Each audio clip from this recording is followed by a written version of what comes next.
toward the end. So would you like to start, Ken? Yes, thank you very much.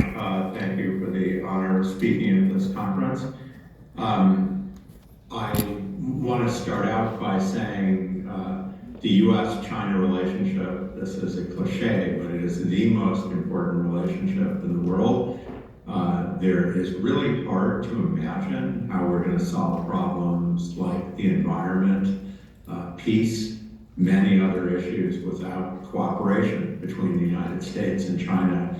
And certainly I have many concerns about this at the moment.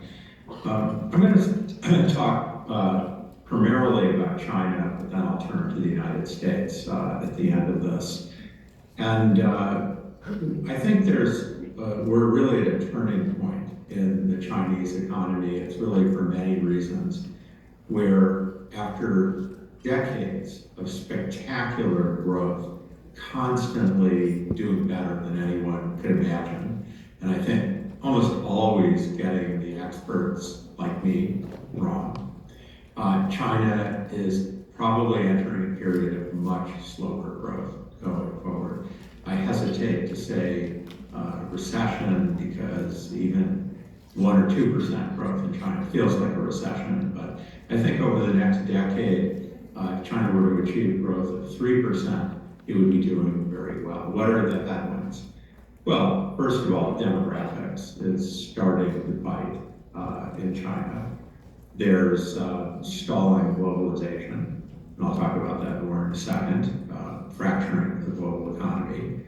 I don't think there's any question that, at least to we Western economists, that there's become an over-centralization of power in China, which may have its purposes, but economic efficiency and rapid growth are not one of them. And what I want to especially highlight is something I've been writing about for several years, which is that China has been very good at building things, roads, bridges, high-speed railways, houses, office buildings, and many of us have seen the incredible achievements that have come from this. But probably China is coming to the end of the road on this as a strategy for achieving growth. Probably they're running into diminishing returns. As we economists say, you get less gain from additional investment, and that's true. It was true in the Soviet Union. It was famously true in Japan, the bridges to nowhere, in much of Asia. And in fact, if you look at Europe the last 20 or 25 years, it has also slowed down quite a bit. Again, running out of steam from the catch-up with the United States that happened after World War II. This is particularly difficult for China to handle because the real estate and infrastructure sector of the economy, directly and indirectly, is more than 30% of the economy, counting the downstream and upstream effects. And so trying to move this into something else is very, very difficult. This problem of real estate overbuilding and diminishing returns may not be so obvious to you if you've only visited the so-called Tier 1 cities, the marquee cities like Beijing, Shanghai, Shenzhen, and Guangzhou. But if you go out to the poorer and smaller cities, they're still big. The so-called Tier 3 cities and below, that's really where the heart of the problem lies. That's where the overbuilding has been most severe. And in fact, Tier 3 cities now account for almost 80% of the physical housing stock in China, not by value, but still 50%. And the Tier 3 cities are important. They account for more than half of China's output. And this is where really the problem lies. I think the Chinese authorities, sensibly in many ways, were trying to prevent the over-concentration of their population into their biggest cities. But the problem is that the jobs just haven't come as much to these smaller core cities. People have been leaving, and probably by almost any measure, prices have been falling. And then when you're reading about all the real estate bankruptcies, Evergrande, China tier 3 cities are at the core of this. This is not a problem which can just be solved by adjusting credit, by some action that the central government can take to solve the problem. The problem is overbuilding. And exactly what do I mean by that? Well, one measure is that China has as many square meters per capita of housing as Germany, France, the United Kingdom, much richer economies. And the quality is not comparable everywhere, but it's most of it been built since 2000. Back in 1992, China had 5 square meters per person. It is 10 times that almost today. And that's really where the heart of the problem is. There needs to be this readjustment. Now, real estate problems often presage financial crises. And that's certainly a question that everyone asks.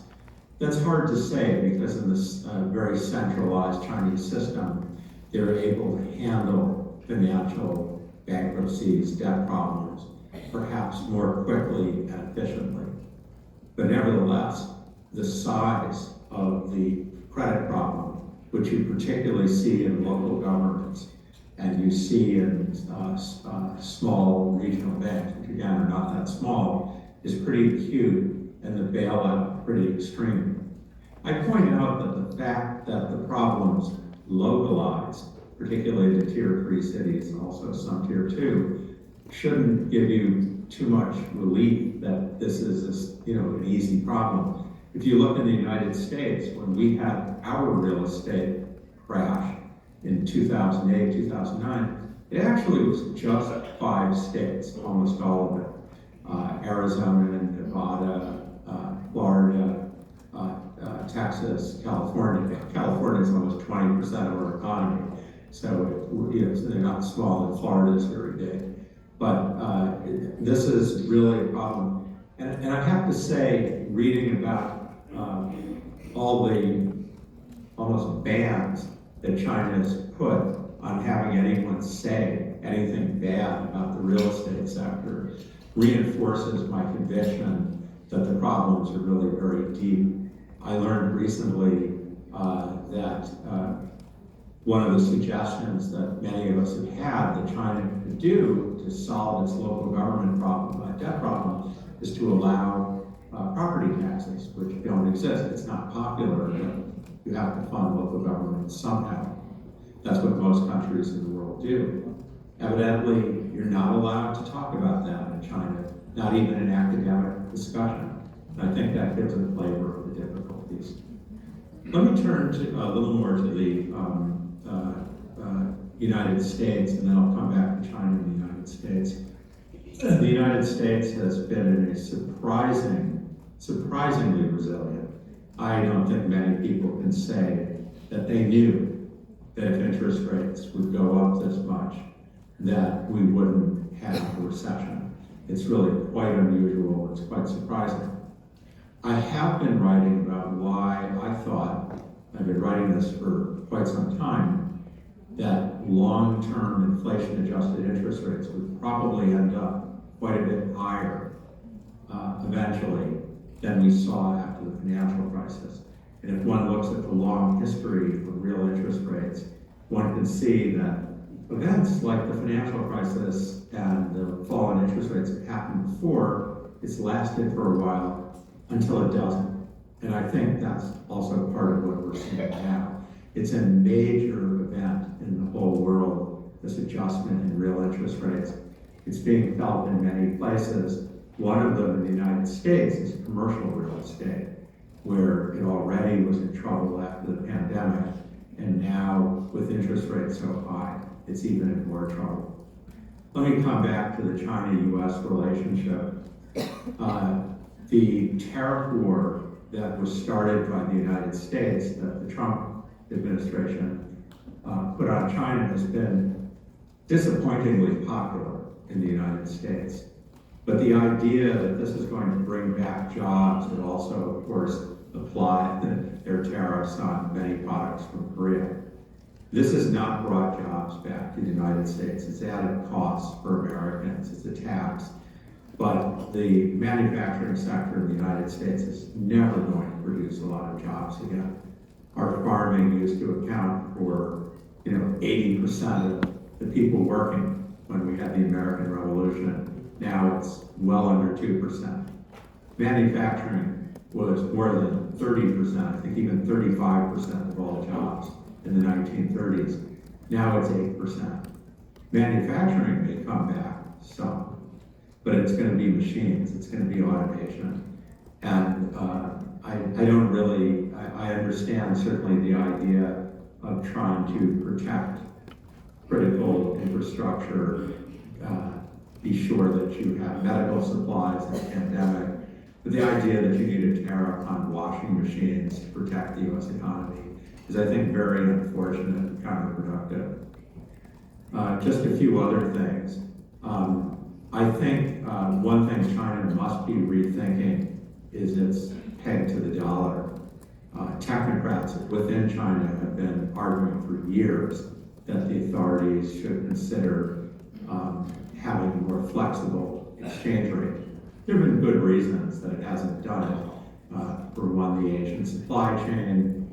Another is it's needed. The exchange rate is an inflation anchor. But as we look at this unfortunate fracturing between China and the United States, and China has to be looking at the financial sanctions that the United States has placed on Russia, one has to think that this policy may not last indefinitely. And then just one final comment, if I may. China has played a very important role in financing emerging markets over the last 15 years especially. And of course, it's running into problems, particularly in some of the smaller developing countries where the pandemic has hurt, interest rates have hurt, slow growth in the advanced economies have hurt, and a great many developing countries are now in crisis.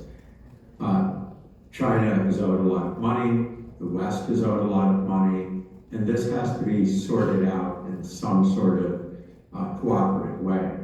I think a good starting point would be to have China take a greater share in the IMF, the International Monetary Fund. The managing director of the International Monetary Fund, Kristalina Georgieva, has proposed this. I think it's a very good idea. There are many Americans who say they don't want to give China a bigger voice, they don't want to give China a bigger role, but there's just no alternative to having China be more a part of the system instead of trying to have this friction. So maybe this is wishful thinking, but I don't see another way forward besides finding a way to reestablish cooperation. Thank you very much. Thank you, Ken. Thank you very much for your very in-depth look at China's economy, especially Tier 3 cities problem. They're often overlooked, but I very much appreciate your clear description of the problem we face in Tier 3 cities. I didn't realize that still Tier 3 cities account for 50% of China's output. That's huge. So I think China has to tackle this problem for more sustainable growth path, which is what they need.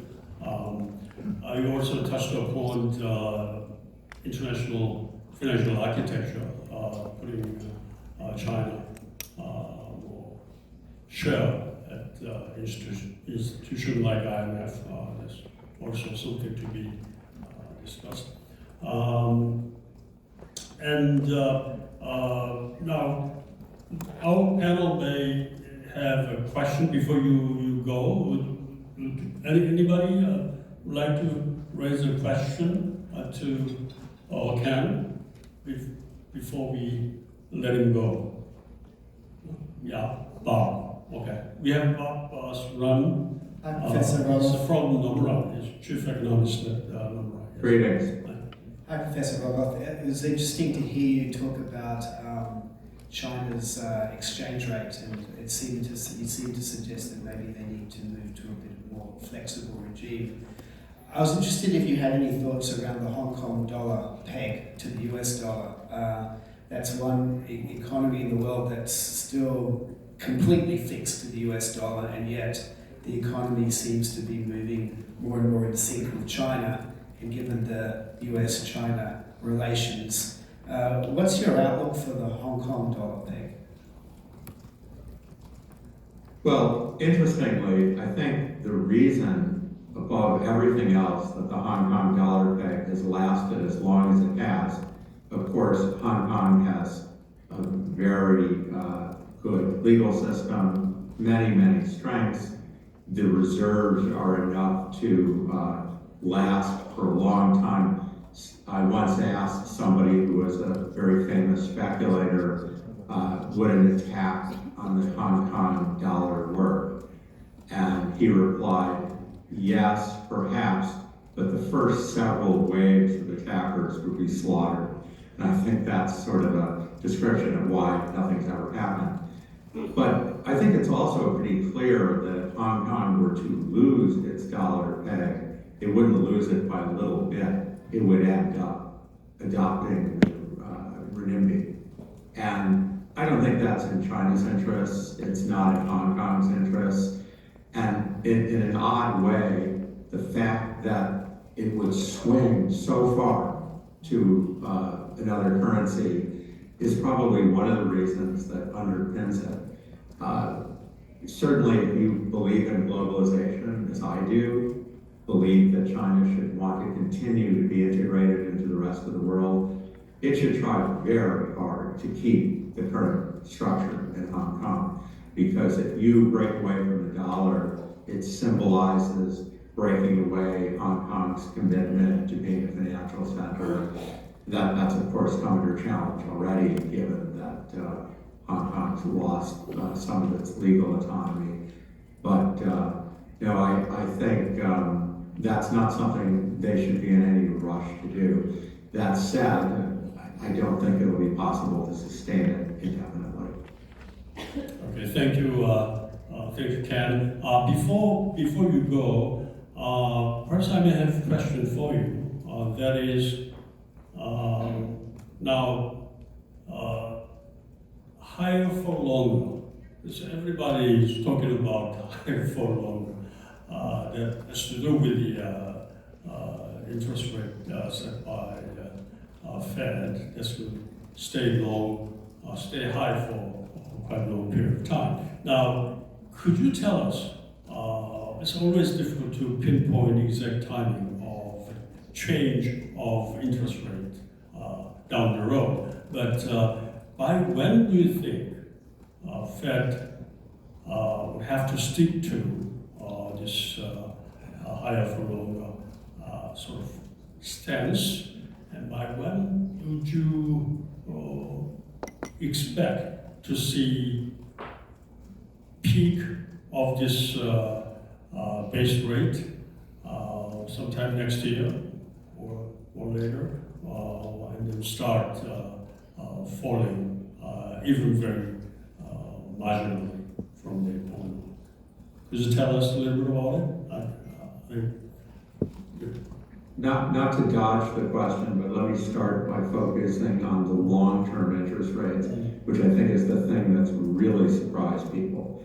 The fact that the 10-year treasuries are almost 5%, and actually the inflation index treasury, which had fallen 10-year, had fallen to minus 1% around when Larry Summers gave his famous secular stagnation speech 10 years ago. Now it's 3.5% higher than it was. It's a very big move. But on the other hand, interest rates fell by that much, or around that much, after the financial crisis. And it's always been my view that should have been thought of as mostly transitory. We always should have expected interest rates to rise quite a bit. This idea they'd always been zero, which the younger generation had gotten used to, I think was very naive. I think it would have happened much sooner if it hadn't been for the pandemic. Interest rates had been, up and down, but started to rise, and I think we would have seen that. Now, certainly the Fed funds rate is higher than neutral. Well, whatever neutral is, it's higher than neutral. But I don't think it's going to come down below 3.5%, maybe even 4%, until there's a big recession.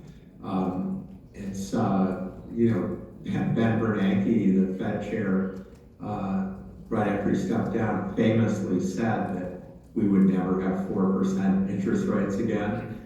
I think now it's almost in the other direction, and it'll be a while. But I think the exact timing, I would guess, by the middle of next year at the latest, they'd be lowering interest rates.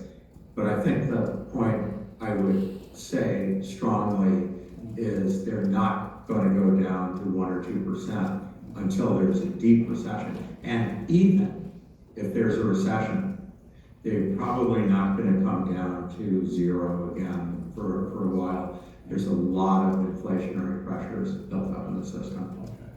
All right, thank you very much. That's great. Thank you. Oh, we'll let you go now. Okay, thank you. Thank you so much.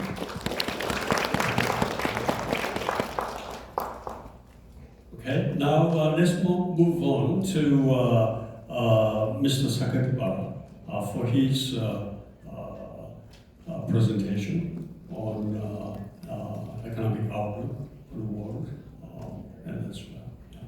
Okay, Jim. Well, world seems to have entered a very difficult period of generally slowing down of various economies of the world. International Monetary Fund issues World Economic Outlook every quarter. And the latest outlook was October of this year. And the International Monetary Fund predicts some weakening of the world economy would take place this year. According to this WEO, the growth rate for 2023, growth rate of the world economy as a whole, is 3%. And 2024, this 3% would be reduced slightly to 2.9%. WEO is issued 4 times a year, and January, April, July, and October. And in the last July, WEO in just July has predicted 3.0% for 2023 and 3.0% for 2024. So there's slight, weakening of economic growth in 2024, according to this WEO. Given this, and both the United States and Europe has reduced the growth rate quite substantially. Japan, among the developed countries, is probably the only country which has maintained relatively sound growth rate. But in any event, 2023-2024 would be a very difficult period for the world economy. Of course, fiscal and monetary policy has been utilized quite extensively in many countries. But fiscal spending cannot continue forever. Some kind of fiscal discipline has to be observed so that fiscal spending has to stop, has to slow down somewhat. And monetary policy has been easy in many countries. In Japan, from 2013, aggressive easing of monetary policy has been implemented, and that is now being continued into this year. So that monetary easing has been one of the key policies of many developed countries. So I would say that this 2023 and 2024 would be the difficult year for many countries because of the slowing down of the economy. And as I said, fiscal spending to support that cannot continue forever. So that some kind of growth strategy, it needs to be drawn by many countries, many developed countries. Okay, Thank you very much for that introductory opening presentation speech. Any follow-up questions from our panel now? Yeah? Okay. I would like to start asking some questions. That has to do with your true specialty. That has to do with the exchange rate development. Now, since you're known as Mr. Yen, I think everybody in this room would like to know how you see the future course of yen vis-a-vis US dollar. Now, as weakened quite a bit lately, I think yesterday it reached 150 yen per dollar. Now, how do you see this to move around in the coming month and through next year or so, with the understanding that we have to sort of understand any sort of figure or position you have on foreign exchange. That has to be understood with the large margin of error or variation. So don't be too shy about saying specific numbers. We'll take it as sort of indicative trend. So toward the end of this, not much time left, but going through next year, how do you see this yen move up or down? How much? By the way, I have never been shy. but anyway, it depends upon relative economic conditions of the United States and Japan. And as I see, and monetary policies of the two countries, so far, while U.S. has somewhat tightened the monetary policy, Japan has continued to ease the monetary policy. So that was the reason for the weak yen, which leads to $1.50. However, it depends upon future course of the U.S. economy and the Japanese economy. But what I see is that the U.S. may enter the period of slow growth. May not be the recession, but slower growth for the United States is expected at this moment. On the other hand, Japanese growth rate are expected to be quite strong. It is expected that Japanese growth rate in 2024 would be 2%, which is quite high for the Japanese standard. The average so far has been 1%, so that Japanese economy would be quite strong in 2024. So given that relative economic conditions of the United States and Japan, I would say that yen would appreciate. Yeah, and probably toward the end of this year and toward 2024 summer, it will probably go up to something close to 130. 130. Yeah. Ladies and gentlemen, 130. Yeah. Well, this is just a forecast, so I could be wrong.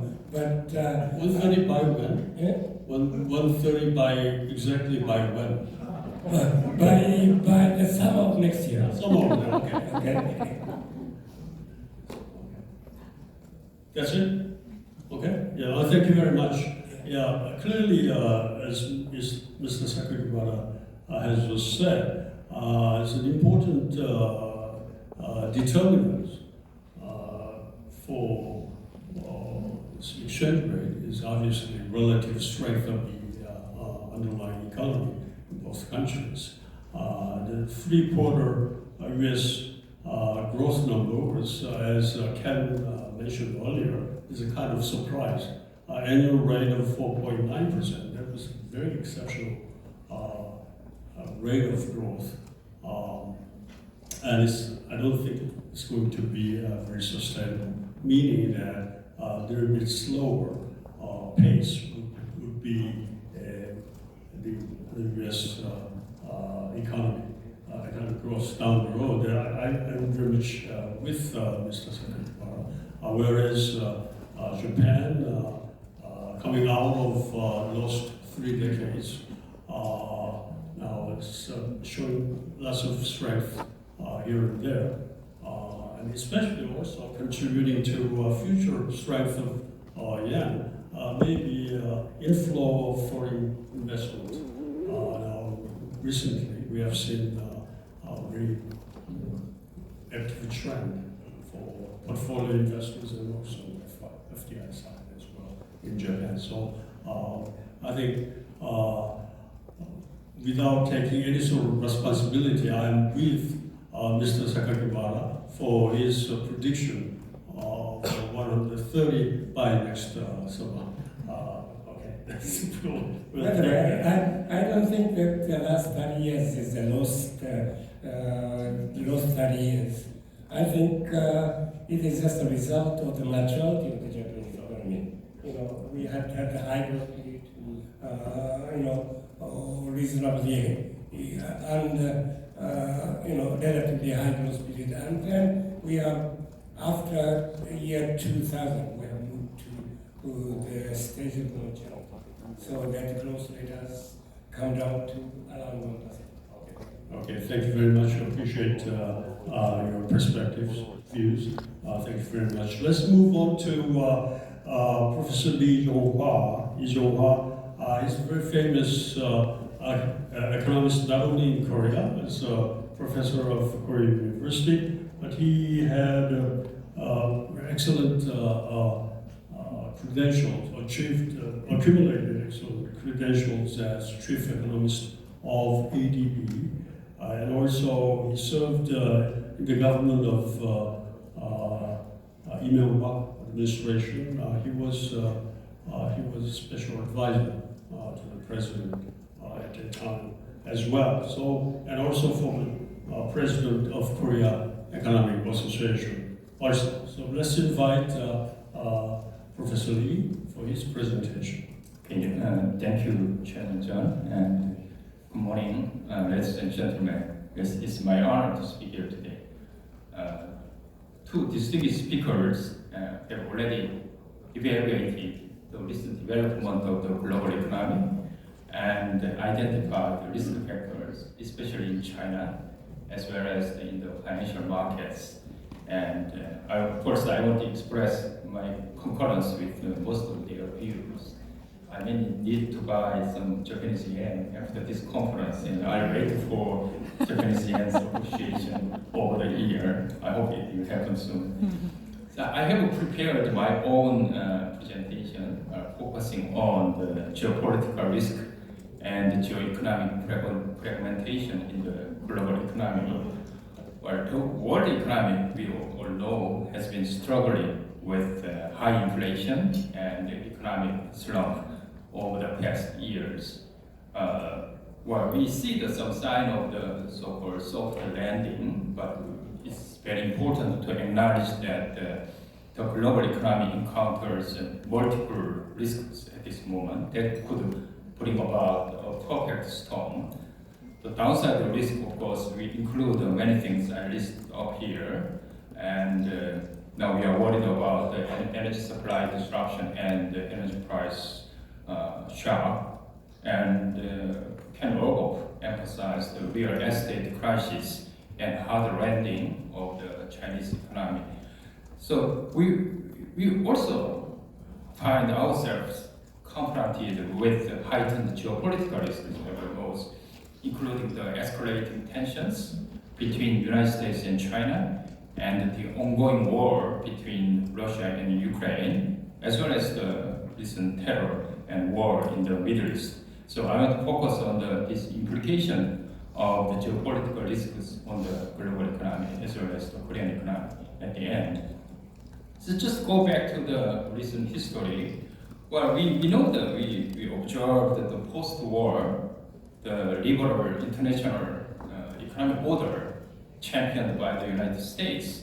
But now is the strengthening nationalism in the world, especially in the United States.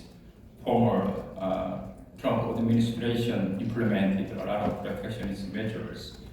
So this is basically the backed up by the public's perception that the trade and immigrants destroy jobs. So it cannot disappear, because as long as the public's support this anti-trade or anti-globalization and protectionism, the politicians always could strengthen their protectionist measures. And now, unfortunately, US as well as Europe and many advanced countries moved toward protectionism and economic nationalism. And especially this is raised the question and concerns over geo-economic fragmentation. What does it mean by geo-economic fragmentation? This is basically driven by the use of the economic tools by global powers to advance their geopolitical objectives. So there are many ways to achieve geopolitical objectives. Nowadays, they are using the economic sanctions in many ways, and sometimes use the economic tools to promote their political objectives. So these geoeconomic fragmentations have consequently led to so-called friend shoring and change in cross-border trade and financial flows. And now we see I summarized some data here. Due to the promotion of protectionist trade measures and then so-called de-risking by the United States, trade between US and China, particularly in strategic sectors, have experienced rapid decline. You can see the left-hand side chart. There are significant decline, especially China's one. In contrast, is shown in this chart, other Asian countries, which may be more friendly to the United States, are gaining some benefits. So this is the like of fragmentations is going on. FDI is another important tool. Is being reallocated. The US and EU implemented policy directed and strengthening domestic production and reducing the vulnerability from unaligned foreign supplies, which is basically the China and China-friendly countries. So the recent data shows in the right-hand side, you can see the reallocation of the US outbound FDI and capital flows. That's basically getting out of the China. So what is the China's response? This is also we need to look at. So this, of course, this trade and technological conflict between US and China will undoubtedly impact negatively the China's economic and technological development, but it cannot destroy the continuous rise of the China's economy. So China may not derail the US current position of the ruling power. So China is but taking very cautious approach. Chinese government is currently, of course, working to revive its economy and to develop its own technology. China already, we understand, possesses a high level of the science and technology, and is rapidly developing the cutting-edge technologies such as big data, artificial intelligence, electric vehicles, and batteries.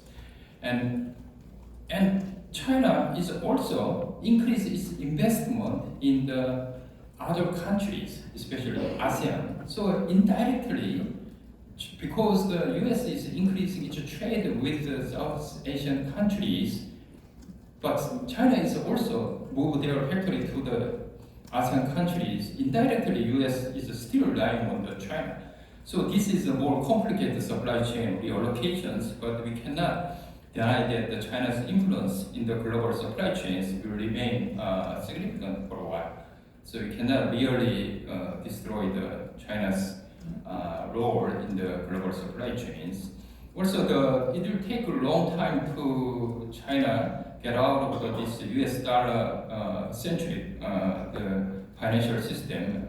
I don't think renminbi will replace the United States at least over the generations. But China is continues to promote renminbi internationalizations.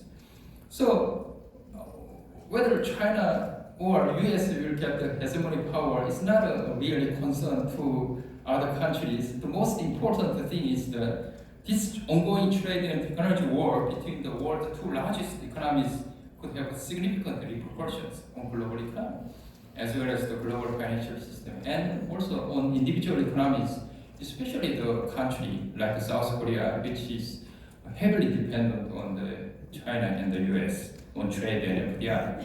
So this is a very complicated slide, but people are now looking at what would happen if many countries are involved in the so-called friendshoring. That means they try primarily with countries sharing same values. What is the same values? So it's complicated, but one quantitative measure is looking at the UN voting record. If they vote together in the same directions, we can call it, they share some same values in the certain agendas. So if they vote always together in all the agendas, we'll get the 1. That's the quantitative 1. -1 is the always they vote against each other. So if you look at the left-hand side chart, dark blue is the 1, and dark red or orange is the -1. So you can see that you cannot read all the country tags, but basically based on the relations with the US,